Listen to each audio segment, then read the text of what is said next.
Hello and welcome to Friday on Men in the Den.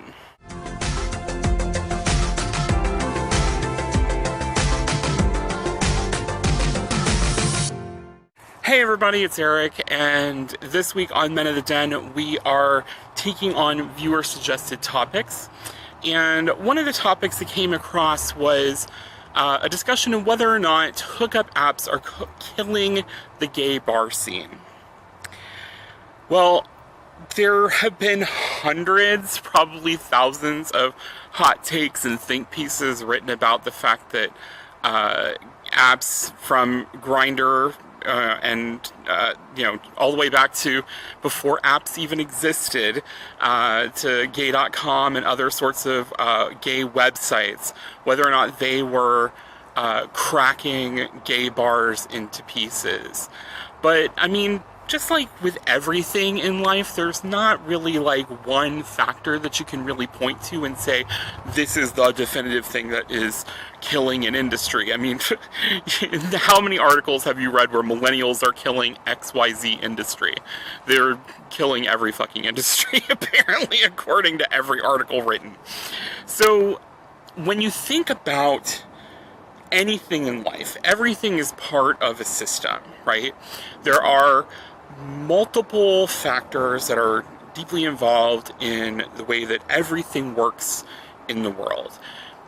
There's no one thing that you can point to and say, this is the reason. So, yeah, sure, gay apps, hookup apps are a factor.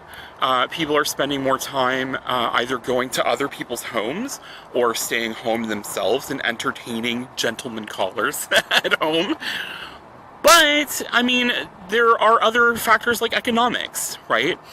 People don't have as much disposable income as they used to have, because the income inequality is just rising and rising and rising, and the pace and the cost of living is just increasing exponentially, like, every year. So there's an economic problem that's at the heart of why people are spending less money in general.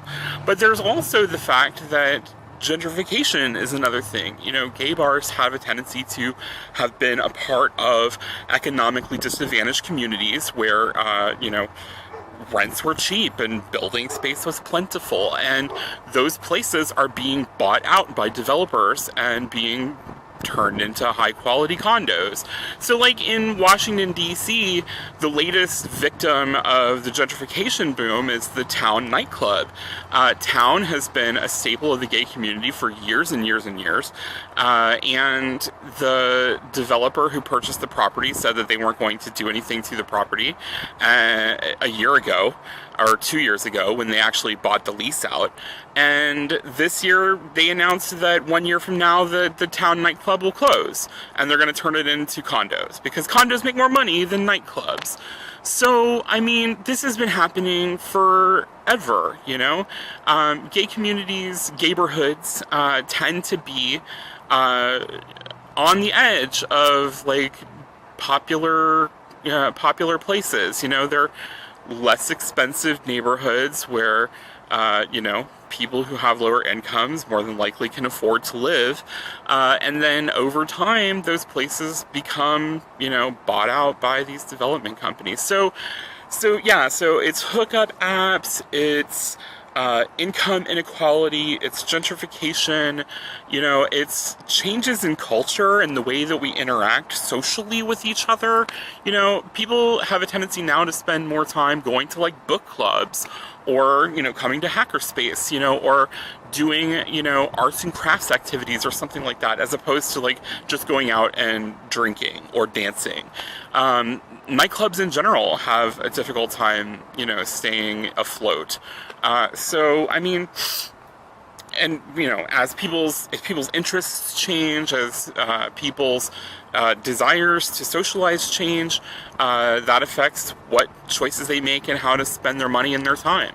The other thing, and this is, something that was in an NIH study that I read, was that, the increasing equality of LGBT people in the community at large, including all of the heterosexual people who are the other 90% of the population, the increasing equality of LGBT people in heteronormative spaces has changed the way that gay culture has, been operating.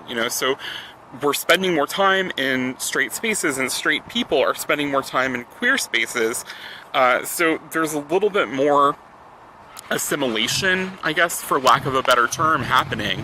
So there's just too many factors to point to any one thing and say, yeah, hookup apps destroyed the gay bar scene. It's been going on for a lot longer than that, and I'm sorry that someone just started a goddamn engine while I'm doing this video. But it's more than one thing. It's more than one thing, and you can't just point to any one factor. And it's never just millennials. Millennials is not the answer either. It's a multifaceted problem. So, thank you for watching this video. I hope you enjoyed it, and if you did, please give me a thumbs up. If you want to see more videos like this, please subscribe to our channel. You can find us on YouTube, Facebook, Twitter, Tumblr, and Instagram. And I'll see you all next Friday. Cheers!